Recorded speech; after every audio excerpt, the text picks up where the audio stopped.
ଲଘୁଆ ଖଟି। ବଳିଆ ନାମରେ ଗୋଟେ ଲୋଭୀ କୁକୁର ଥିଲା। ଦିନକର ଘଟଣା। ସେ ରାସ୍ତାରେ ଚାଲି ଚାଲି ଯାଉଥାଏ।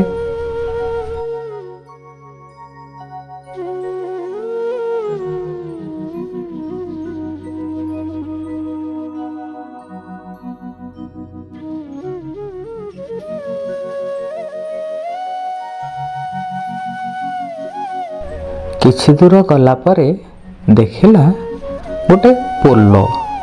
ତା ତଳେ ପ୍ରଚୁର ପରିମାଣରେ ପାଣି ପ୍ରବାହିତ ହେଉଥାଏ। ସେଇ ପୋଲର ଉପରେ ଗୋଟେ ମାଂସକୁ ଡାମରା କାଉଟିଏ ଥଣ୍ଟ ମାରି ଖୁମ୍ପୁଥାଏ। ବଳିଆ ଲୋଭରେ ସେଠାକୁ ଦୌଡ଼ି ଚାଲିଗଲା। କାଉଟି ବି ତା ଭୟରେ ଉଡ଼ିଗଲା। କିନ୍ତୁ ବଳିଆ କୁକୁରକୁ ଭାରି ଶୋଷ ହେଉଥାଏ। କାଳେ କିଏ ମାଂସ ଖଣ୍ଡିକ ନେଇଯିବ। ସେହି ଲୋଭରେ ସେ ମାଂସ ଖଣ୍ଡଟିକୁ ପାଟିରେ ଧରି ଶଙ୍ଖ ତଳ ରାସ୍ତା ପଟେ ପାଣି ଭିତରକୁ ଯିବା ପାଇଁ ଚେଷ୍ଟା କଲା। ଧୀରେ ଧୀରେ ଯାଏ ଏବଂ ଦେଖୁଛି ତାର ଛାଇଟା ସେଇ ପାଣି ଭିତରେ ପଡ଼ୁଛି।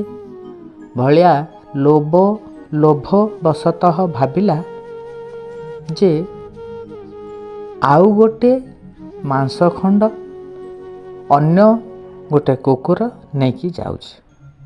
ମୁଁ ତାହାଠାରୁ ଛଡ଼େଇକି ଆଣିଲେ ମୋର 2 ଖଣ୍ଡ ମାଂସ ହେଇଯିବ। ମୁଁ ଆରାମସେ ପେଟ ପୁରା ଖାଇବି। ସେହି ଲୋଭରେ ପାଣି ଭିତରକୁ କୁଦା ମାରିଲା ଏବଂ ପାଣିର ସୁଅ ଏତେ ପ୍ରଖର ଥିଲା ଯେ ବଳିଆ କୁକୁରକୁ ଭସେଇ ନେଇ ଚାଲିଗଲା। ଅତି ଲୋଭରୁ ଯେମିତି ମୃତ୍ୟୁ ହୁଏ, ଲୋଭୀ ବଳିଆ କୁକୁରର ସେହିଭଳି ଅବସ୍ଥା ହେଲା। ଏଥିରୁ ପିଲାମାନେ ଆମେ କ'ଣ ଶିଖିଲେ? ଅନ୍ୟର ଜିନିଷ, ଅନ୍ୟର ଧନ ସମ୍ପତ୍ତି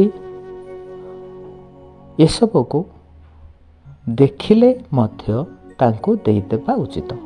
ଅନ୍ୟର ସମ୍ପତ୍ତି ଉପରେ ଲୋଭ କରିବା ଅନୁଚିତ। କାରଣ ଠାକୁର ଆମକୁ ଯେତିକି ଦେଇଛନ୍ତି ସେତିକିରେ ସନ୍ତୁଷ୍ଟ ହେବା ଉଚିତ। ନହେଲେ ଲୋଭୀ ବଳିଆ କୁକୁର ଭଳି ଦିନେ ପ୍ରାଣ ଚାଲିଯିବ। ମୋ କଥାଟି ସରିଲା, ଫୁଲ ଗଛଟି ମରିଲା।